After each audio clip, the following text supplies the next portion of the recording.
Stop practicing blindly. Before you do another mock test, you need to understand the rules of the game.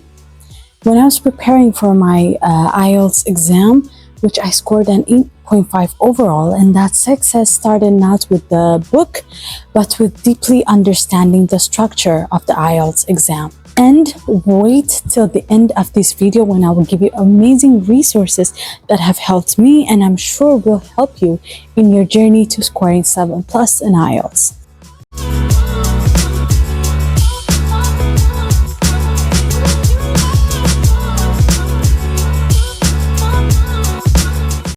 Hello guys, welcome back to my channel. This is part 2 video. Last week we talked about the reading and the listening components of the IELTS exam. Today we'll talk about the writing and the speaking part. So first we're going to start with the speaking, which might be a face-to-face or a video call type of thing. You'll do it at the test center. You have the two options. For me, the first one, when I took the paper-based test, it was like a Zoom call, but it was at the center.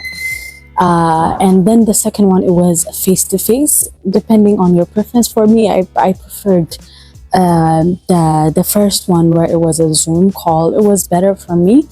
But it might have been different factors that contributed to that. Generally speaking, I think like they're the same. Let's talk about it. The speaking module. This is the only face-to-face assessment, by the way. It lasts between 11 to 14 minutes and is divided into 3 parts. It's the shortest and it's, So the first one is 4 to 5 minutes. This is the introduction and it's like an interview. You'll be asked about something that you know. It's easy and it's familiar topics. About your hometown, your work, your studies, your hobbies, your childhood, all these things that you know. You'll be asked about yourself, okay? And part 2 is the long term or the cue card.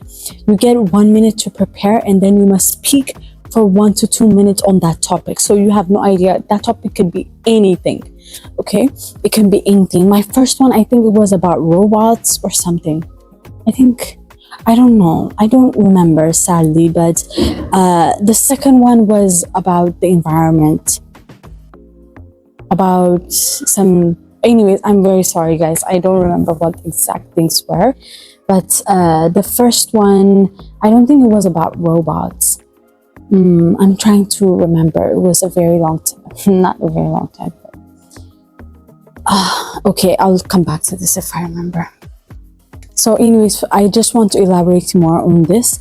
On the cue card, you'll be asked, you need to write points, specific topic that you'll be given. The topic, you have no idea what it could be. Anything. It could be anything random, or it can be anything connected with something that you mentioned during the first question. So it's not something about you, it's a general thing, but you can talk about anything connected with yourself, your own experience, and you can take it how you wish. Okay, I think I remember the first IELTS speaking exam.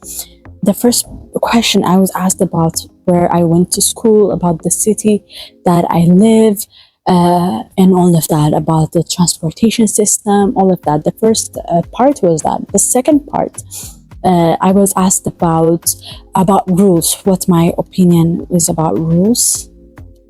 I think that's about school rules. And I think I elaborated more on that because I remember talking about that. And then the third one is where I was asked about technology and robots. So part 3 is the discussion part. You'll be given abstract topics that link to your part 2 theme. This is where the examiner truly tests your depth of thought and language complexity. As I said, I was asked about robots, and this was something I did not know about.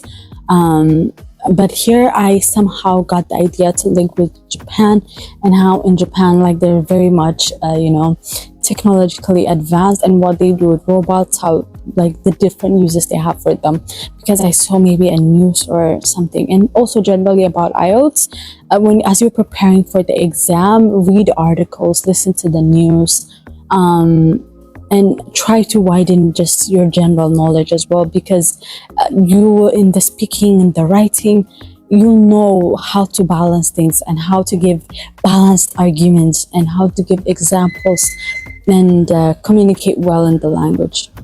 For Band 7 Plus, fluency and coherence is more important than grammar perfection. Use a range of vocabulary and link your ideas logically. And please, please do not memorize entire answers. The examiner will spot that immediately. And if you get memorized answers, you're going to get a very low score. Even in the band definitions that IELTS has officially, which you will get when you register, or it's also available online, I believe, you get a very low score for that. And scoring is again based on 4 criteria: fluency and coherence, lexical resource, grammatical range and accuracy, and pronunciation. Band 7 means you can speak at length without noticeable effort or loss of coherence. You're fluent and flexible. And consequently, Band 7, Band 8, Band 9, each bands, they have their own meaning. And when you register for the exam, you get a resource that describes each grading criteria and all of the criteria that I mentioned, what they mean, and also targeted exercise for each of that criteria. So that's how you get graded. As for the speaking, a very important resource that I recommend is IELTS Advantage. IELTS Advantage YouTube channel. Go and watch those videos. IELTS Advantage, they have amazing videos, guys. So IELTS Advantage is amazing. They even give you like mock exams where they compare a band, 6 or 5 student with a band 8, 7.5, and you can see the difference, and he gives amazing tips. IELTS Advantage is an amazing resource that you can use. So now we're going to talk about the writing part. The writing, you have 2 tasks, 2 very different tasks. So the writing module is 60 minutes, which is split into 2 tasks. This is where most students lose points, so pay very close attention. So task 1, you must spend 20 minutes on this. You write a minimum of 150 words. If you're academic, if you're taking the academic test, you're describing a graph, a chart, a map, or a process. It's pure data interpretation. So for me, my first exam, it was two graphs that I compared. It was a little bit difficult for me, challenging. So I compared 2 graphs for the first one. For the second one, I did a process one. And relatively, I think the process one was more preferable. Even in the first exam, I wanted a process diagram, but I ended up getting 2 diagrams, a chart diagram. So be prepared for anything. You might get a chart, you might get a bar graph, you might get 2 types of diagrams together. It can be anything. So be prepared for that and practice, at least for each question type, because you find it on the Cambridge book, you find it on the online resources that you get. Make sure you practice for each question types and what kind of approach you can have for each scenario. And there are structures for that. If you want, I can make more video, but honestly, like with class and everything, I'm way too busy, so I'm not going to go back and revise and do it for you. But in my last video, I did give lots of resources, and I'll keep mentioning resources. IELTS, Jackie, IELTS Advantage, even the reading, on the reading video I gave you, do her videos, listen to her videos, and practice together with the books, the resources that are online. So together you can bring that together, and then you can practice. You can once you understand how the exam is, once you understand the grading criteria, you can then go from just normal to very good, and then you can get your desired score. So coming back to the test, if you're a general training, you're writing a letter, a request, or a complaint, or a thank you letter. It's about purpose and tone. So I didn't do the general training, but this is the general information that's available. So task 2, you spend 40 minutes on this, writing a minimum of 250 words. This is an essay responding to an argument or an opinion. It's a weighter task. It's roughly 2 times task 1. So to get a 7+ tip for task 1, do not just list the data. Select and report the main trends and key features.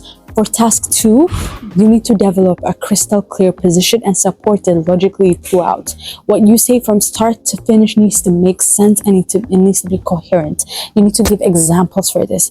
So go online and you can really find frameworks that can help you organize your thoughts, and then you can so you can go to IELTS Advantage, you can go to IELTS Jackie. Also on the reading video that I shared to you, there are also videos you can watch on that, and then they can really help you get your desired score. So writing is scored on 4 criteria: task achievement, coherence and cohesion, lexical resource, and grammatical range and accuracy. A band 7 means you have good operational command. You have good operational command of the language, meaning you can handle complex structures, even you make occasional non-systematic errors. So guys, I hope these videos were helpful if you're preparing to take your IELTS exam. If you still have questions, drop them in the comments. I don't know, I haven't decided, but maybe we'll do live sessions. I'll bring other international students and then we can discuss more on this. So with classes, I'm kind of busy this time, and it's I might not make longer videos or generally get into a lot of details, but I'll try to show you like a general guide as to how you can tackle these exams and you can get really good. You can also write for me in the comments. Until then, have a great week. Bye.